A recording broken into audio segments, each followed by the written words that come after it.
Thank you for taking the time to watch this video. I'll be talking about the effects of text layout on Chinese reading.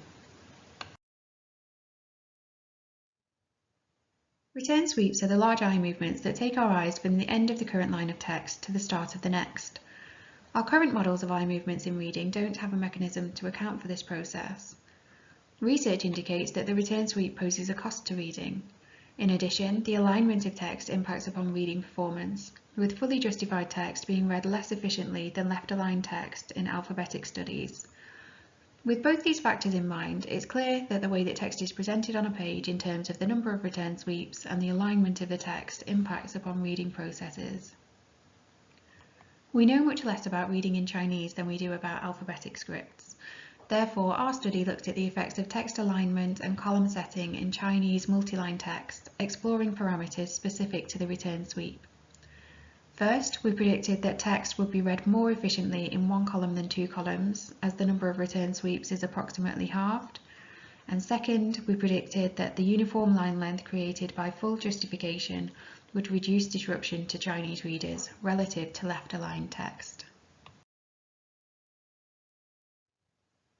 Participants were 44 native Chinese speakers, and they read 20 passages of text while their eye movements were recorded. We had a 2x2 design, with the first factor being text alignment, fully justified versus left-aligned, and the second factor being column setting, one column versus two columns.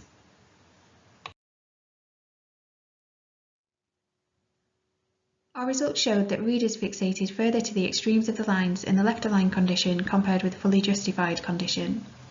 This is likely to be due to reduced lateral masking resulting from increased horizontal distribution of the characters along the line in the fully justified text, allowing participants to process items further from the point of fixation and thus negating the need to fixate to the extreme of the line.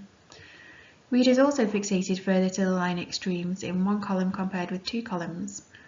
We suggest that when the line length is longer, readers strategically launch their return sweeps from a less distant point in order to reduce the amplitude of the upcoming saccade. As predicted, we found that reading was disrupted in two columns compared with one column, as evidenced by increased undersweep fixation durations, and in line with previous findings, readers were more likely to undershoot the target in one column due to longer line lengths relative to two columns. Interestingly, we found that readers don't always fixate the line final words, and this raises a question as to whether lexical identification can take place parafoveally.